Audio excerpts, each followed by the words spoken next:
Well, last night was a ridiculous disaster of television epic presidential election proportions. NBC with Donald Trump was an interrogation. ABC was a picnic. Joe Biden took tons of breaks. Donald Trump was berated by the host. It was awful, but it proves a couple things. The media is broken. The media is biased. The election system is broken. The election system is biased. There was no reason they could not have debated. NBC News apparently said it was fine to have Donald Trump at this event. Joe Biden did his event. Trump did his event. What's the problem? It's rigged. It's a scam. The other night we heard that Steve Scully, who was supposed to moderate the second debate, confessed. He was never hacked. He actually was just seeking advice from an anti-Trump critic. And maybe that's the real reason they canceled the debate. Steve Scully was lying, and he's a bad journalist. Now, last night I said, forgiveness. He apologized. He got caught. All right, we'll figure something out because cancel culture, I think, has gone too far. But this guy can't operate in this capacity anymore. You have journalists, I'll do air quotes for journalists, lying. I mean, this guy lied. His credibility's gone. I'll forgive him. We'll figure out something he can do, but he can't be a journalist anymore, can he? Maybe, I guess. We have this story from the Daily Mail. NBC is an interrogation and ABC is a picnic. Conservatives erupt in anger after Savannah Guthrie grills Trump with a question every 12 seconds, while ABC host forgets to ask Biden about his son Hunter's emails. Stephanopoulos didn't ask Biden anything. Okay, I mean, like he literally did, but it's a waste of time. So I watched the Trump town hall and man, was it annoying. Save one thing. I couldn't stop laughing at the woman sitting behind Trump nodding with everything he was saying. Perhaps you saw this. Well, of course, this town hall has triggered many leftists. Their brains are exploding. One person's actually arguing that the producers put the pro-Trump woman behind Trump with the red mask on purpose to reaffirm everything he's saying, to manipulate you. Oh, come on. These people have lost the plot. The Joe Biden town hall wasn't a picnic, in my opinion. It was an infomercial. Have you ever stayed up late at night and you're watching in one of these infomercials and you're just your eyes are half open and you're it's slap chop? What is this thing? What was it, non-stick pans? And you're kind of just half paying attention. This is boring. Am I learning anything here? Joe Biden said a bunch of dumb things as per usual. He stuttered and stammered. At some points, I couldn't even believe it. And I wonder if the real goal with Joe Biden and with this Trump town hall was to make sure nobody watched Joe Biden do it was an hour and a half long, because there were periods where I literally looked over to my friends and we're is Joe okay? Not even joking, because he got asked a question by someone and he's yeah, we got, it's Trump is, and we're gonna, when you get the president and I was just dude, can the guy just slow down and speak? He can't. And some people suggest things like this, signs of dementia. Well, here's the segment I got for you today, where I'm going to read you through some of the criticisms and talk about that debate last night. Or I guess it was a debate last night between Savannah Guthrie and Trump. But we've learned something incredible. With Twitter censorship of the New York Post story, what we're seeing now is the establishment, the cathedral, as Michael Malice likes to call it, the establishment journalists and what their game really is. They've ripped their mask clean off because they're getting desperate. Journalists don't report the news. Journalists parrot acceptable narrative. And that's all they do. They're not trying to help you understand the world. They're not trying to break down what Trump truly believes. They are just yelling at him. I was so annoyed. Okay, did you watch the town hall? Because I'll tell you what, man. It was 10 minutes in and I'm Savannah Guthrie keeps asking the same questions over and over. Shut up. Dude, we get it. Man, I tell you, I've done some hard interviews in my life. We recently had the Proud Boys on the IRL podcast, and I'm trying to strike that delicate balance of get him to explain himself, to show his views, to explain who he is, but don't let him just get away with things. I know some people were critical because I had another guy on who was more of a libertarian with some social justice views, and they didn't like the job I did, and criticism happens, okay? But I'll tell you what you don't do. You don't interrupt the person you're interviewing and just start yelling at them and saying they're wrong. You ask them, they explain themselves. You don't have to agree or disagree. That's not the job of a journalist. What we're learning now And what we've known for a long time is these journalists have no intention to tell you what Trump thinks, to ask Trump to answer questions. You know how easy it is? Donald Trump, you recently retweeted a story about SEAL Team 6 that many have said is conspiratorial and absurd. In fact, the man himself, Rob O'Neill, who is credited with killing Osama bin Laden, says it's not true. Why would you retweet this? Trump then gives his answer, and that's it. Congratulations. You don't just argue with him. What did she say? She was like, you're not some crazy uncle who can retweet whatever he wants. That's your opinion, dude. I didn't turn on a town hall to hear your opinion, Savannah Guthrie. You're not running for office. I don't care who you are. Give me your opinion on someone's crazy uncle. You can say, many view that as irresponsible. How do you respond to this? Next question. If the president doesn't answer to a satisfactory degree, or if they dodge the question, you can say, I asked you this question. Could you please answer it? That's not what they're doing. That's not what they're doing. And with Joe Biden, it was just, they say picnic. It was so boring. I couldn't even pay attention. The only times my attention was really captured by Biden was when he lost the ability to speak properly. And that was weird. Anyway, let's read a little bit of this, and then I want to show you some of the psychotic statements that people are making, and we're going to learn a little bit about this lady who was nodding behind Trump the whole time, and it was making me laugh. And then I've got some more. We're going to do a fake news hat trick, because we got fake news WAPO, we got fake news CNN, we got fake news NBC. Here's a story from the Daily Mail. Conservatives have erupted in anger after NBC's Savannah Guthrie grilled Donald Trump with a question every 12 seconds, while George Stephanopoulos was accused of forgetting to ask Joe Biden about his son Hunter's emails. Trump and Biden both held their own town halls Thursday evening, with viewers forced to choose between the clashing timetables after the president scheduled his go-to head-to-head with his competitor. I got to be honest, though. If you're looking for some late-night entertainment, I mean, Donald Trump's where it's at. Come on, it's no question. Donald Trump put out a tweet, I guess, where he referred to big tech as Big T, and everybody thinks he referred to himself as Big T. And then Trump was like, no, I was saying big tech, not me. And I'm kind of like, I don't know. I think the Big T thing really works. I mean, Trump's in the WWE Hall of Fame. They should call him Big T. I kind of like it. It's entertaining, is it not? That's why I think a lot of people probably tuned into the Donald Trump one, but we'll see what the ratings turn out to be. They say on NBC, Trump was asked about coronavirus, QAnon, his own diagnosis, and his taxes by Guthrie. While on ABC, Biden spoke LGBTQ rights, court packing, and the 1994 crime bill. But Joe Biden wasn't asked about Antifa, and he wasn't asked about Hunter Biden and the email scandal that's erupting right now. Republicans voiced outrage about the president's campaign event, accusing Guthrie of turning the town hall into a debate and arguing that he faced a much tougher round of questioning than his rival. Yeah, well, hold on for a minute. This is me saying the game is rigged, okay? But Guthrie is not Stephanopoulos. They're two very different people. But I'll tell you what, I have done interviews. I know the pressure. I get it. Let me explain something to you. When I sit down with Enrique Tarrio of the Proud Boys, it was tough. It was really tough because this is a guy who's been banned from all these different platforms. There's a risk that I could get flack. I could be accused of whatever. What I'm trying to do as a journalist is ask questions of Enrique to get him to answer for things that he's been accused of and to defend himself for things that he's been accused of. If I say to him, here's what they said at the ADL, it's not because I'm personally attacking him. It's because it's his opportunity now to give a response. If the response isn't satisfactory or if he's wrong, I will challenge him, which I did.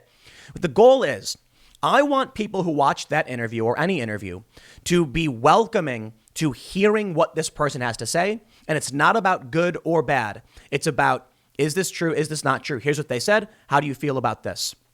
Now, of course, I had some people criticize me, saying I went too hard on him and not hard on Madge from Black Guns Matter. And I had people on the left saying that I was protecting him and I was defending him because they're clearly fascists and white supremacists and all this other nonsense. Let me tell you something. My goal is to be fair to the best of my abilities, which means we'll laugh at jokes. I'll ask him questions. He's clearly not a white supremacist. Enrique Tarrio is not white. When you look at Savannah Guthrie, what do you see? She was attacking Trump. She wasn't just trying to get to the core of questions, which means it was very obvious. Her approach was satiate the left. My approach was an attempt to be fair to everyone. Savannah Guthrie, satiate the left. It's obvious. That is the problem.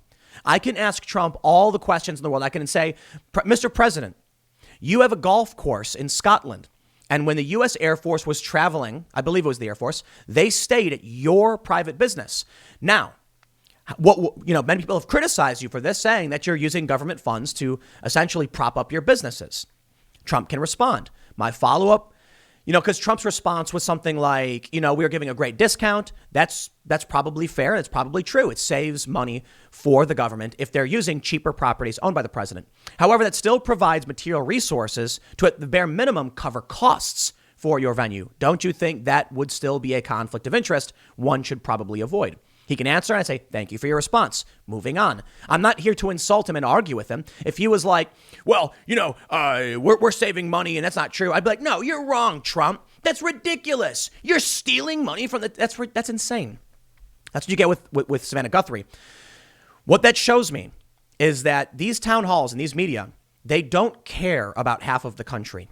They're targeting their audience. They're trying to get the NBC viewership to go, woo, instead of actually informing people about what's happening in this country.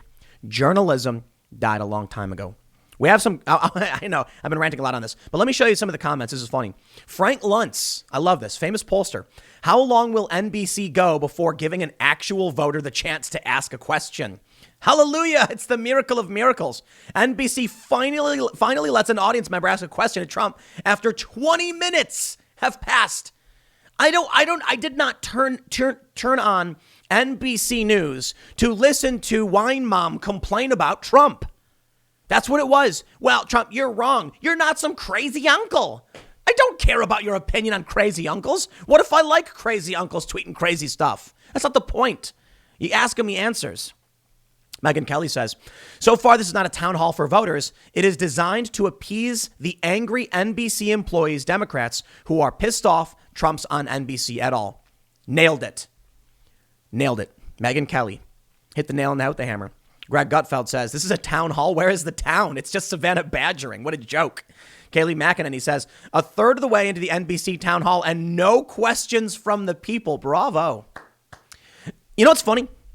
I'm not conservative. Regular people can see this. It's like, listen, I have people who are helping build my studio and everything like this. They're regular people. They're not super political. And I ask them about this and they're like, I don't understand. I turned on the town hall, but it was just them yelling at Trump for 20 minutes. And I'm like, I know. It's all it was. You turn on ABC and it was like George Stephanopoulos going, Joe Biden, you're amazing and everyone loves you. Why do you think that is? And then Joe going, well, look, man, look fat. It's, Obama and, what the thing. That's excellent. Everybody loves Joe Biden. Joe Biden's the best. I'm obviously exaggerating. Let me show you some of the funny responses we got. First of all, go into Twitter and search woman nodding. It's amazing. This woman sitting behind Trump was nodding and giving a thumbs up. And every time she did, I was just laughing. I was like, oh, man, I bet the producers at NBC are going to get so angry about this, but they can't do anything about it. People are allowed. More importantly, however, you'll notice it's not just one woman behind Trump. There was another woman over here with a blue mask on, and there was a woman behind Trump with a black mask on. And while the woman with the red mask was nodding all the time, there were a few instances where all three of these women were nodding. And I was like, you got to accept that, man. I think Trump does speak to the American people, whether they want to admit it or not. So we have a bunch of people. They're really, really mad. The woman nodding her head behind Trump was ID'd as Myra Jolie, an immigration lawyer, 5-time beauty queen and Trump supporter. Some people are saying things like, this is not an undecided voter. She's clearly pro-Trump. I think they said, I could be wrong, that the people there were on the left and the right. Like some people were Republican and Democrat and had voted for Trump in the past. So I don't think it was a secret that there were Trump supporters there. Here we go. Can we just talk about this beautiful woman of color nodding at Donald Trump's every word? It was funny, man. What is this guy saying? Who is the nodding woman? Who is the nodding woman gaslighting TV people with the most Pavlovian 1984-ish insanity I've ever seen? Who is she? Who placed her? Who allowed her to remain perfectly framed in the background? I love it. It gets better. I bring you now Brandy Lee, medical doctor. I was not going to watch the NBC town hall. What a travesty that they would hold it in the first place. Another huge victory for mental pathology to be given a platform. But it is an assessment of his condition. His defenses are accelerated, even more fierce than at the debate. There is visual manipulation once again. A prominently seated black woman is nodding her head constantly to his talking points. This is exactly the mind controlling technique I was looking for, and there it is. Oh, she's found it. The mind control that NBC is using on you. So let me get this straight. NBC held a town hall where they berated and badgered Donald Trump and wouldn't shut up, calling him the crazy uncle. Yet they secretly placed a Trump-supporting woman to nod behind Trump. Yes, you agree with the president. No, shut up. Oh, man. 2020 is amazing. I know we've had a bunch of crazy things happen that are bad things. Bad things have happened too. And we can be upset about the bad things. I mean, people lost their lives with COVID. There have been a lot of riots. But if you haven't been laughing at least half of what's going on, you're missing out, man. This is good fun. She says the host is trying very hard, and no matter how hard she tries, the simple fact of her not being a mental health professional applying very specific methods designed for containing a severely impaired individual makes all her efforts null and void. Who is this lady? She popped up. She got 90,000 followers. Yes, switching momentarily to Joe Biden's town hall is a world of difference. A civilized discussion, for a change, allows you to think clearly and recognize that life does not have to be full of anger, fear, and relentless tension. What few Trump supporters get to experience. You know, this lady needs to have herself checked because, when you watch Trump, there's a lot of anger, but it's not Trump's not the one making it. You watch Trump on like a Fox interview or like David Portnoy, and it was just kind of like, yep, that was fine. That was interesting. You listen to him on Rush or something, and it's like just they're talking about stuff, and they get heated for sure. Joe Biden loses his mind. I don't know, but to think. These people live in a bubble. Let me tell you something. I've said it before and I'll say it again. Brian Stelter of CNN tweeted out this thing saying that Trump is in this alternate reality, and they really don't get it. They are in the alternate reality. You know how I know? You want to know how I can prove to you very easily that you and I are in the real world, not the fictional bubble universe created by media? We recognize white supremacy and Antifa are bad. It's that simple. It really is that simple. White supremacists are bad. Nobody really likes them. You go to anyone's house, knock on anyone's door, and you ask them, they're going to be like, oh, yeah, it's terrible. You ask them about Antifa, and they're going to be like, most people might be like, what is Antifa? Like, oh, the rioters. Some people might not know. But if you said, the rioters are bad, right? Yeah. Do you think Joe Biden should call them out specifically by their group names and denounce them? They'd probably be like, yeah, the riots are really bad. Well, Joe won't do that. Savannah Guthrie won't do that. George Stephanopoulos won't do that. That's how you know they're in bubble world. They've taken a big portion of this year's news cycle, 130 plus days of rioting, and they ignore it. George Stephanopoulos did not ask Joe Biden to condemn the riots, to condemn Black Lives Matter, to speak about the riots and what it means to people. He didn't ask them to condemn Antifa. He didn't ask him much of anything having to do with the second biggest maybe news story of the year, ongoing riots. They've been happening relentlessly, and they're still happening now. In fact, statue of Abraham Lincoln had been torn down, and they want to tear down more. Why wasn't Joe Biden asked about that? Isn't that kind of weird? Like, there's riots going on, serious riots. People have lost their businesses. Not an issue. These people don't live in the real world. And I know because I talk to people out in the middle of nowhere. So I'm in the Philadelphia area, and I'm in a suburban area. I'm asking people, and they all know, everybody knows. Everybody knows about the riots. You know why? Because we get alerts from a local government when the helicopters are flying above us. Joe Biden didn't say anything about it at all. Trump did call out Antifa. Trump did denounce white supremacy, and he denounced Antifa, both on that town hall. That's the real world. In the real world, you do have fringe wacko, white supremacists, and you do have fringe wacko Black Lives Matter and Antifa. And Trump says it's all bad. Joe Biden never talks about it. Why? I think what you see from this, it's very obvious. Donald Trump is looking at everything, and the left is only looking at Donald Trump. And so it's amazing when Savannah Guthrie asked Trump about white supremacy, like you refused to denounce white supremacy. It's like, I denounce it again. I'll denounce it now. I denounce white supremacy. I denounced it before. And she goes, but don't you seem a little reluctant? He's like, what? That these people live in a paranoid, delusional bubble. They have lost the plot. But I promised you a hat trick. So we're going to wrap up with two very big stories that just prove the media is They're duplicitous snakes. From the Washington Post. White House was warned Giuliani was target of Russian intelligence operation to feed misinformation to Trump. Oh, how convenient. The story comes out right after Giuliani allegedly gives access to Hunter Biden's emails to many people, including possibly the New York Post. They were like sitting on this, like, oh, as soon as Giuliani, reveals any information, we're going to claim it's a Russian intelligence operation. Why is this allowed? Why can they claim over and over again Russian BS? Well, let me tell you something else. Ice Cube says CNN canceled his interview with Chris Cuomo because, quote, they can't handle the truth after it emerged the rapper has been working with Trump on a plan for black Americans. Amazing. That's it. CNN canceled his interview with Chris Cuomo. He said, so the powers that be canceled my interview on Cuomo Primetime tonight. I've actually been banned from CNN for a few months, so I was surprised they even asked. But it seems like they can't handle the truth. Ice Cube.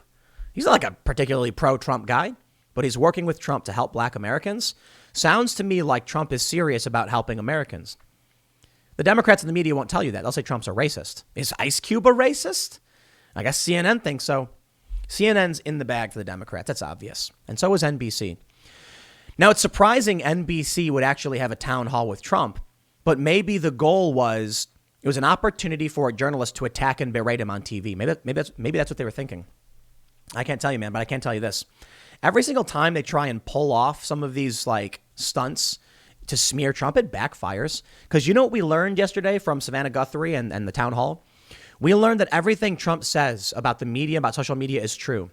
You were given the opportunity to see how George Stephanopoulos was handling Joe Biden. You were given the opportunity to see how they handled Donald Trump. And with Trump, they just yell at him nonstop. No matter what he says, they yell at him. Joe Biden is not even challenged the least bit. It was pathetic.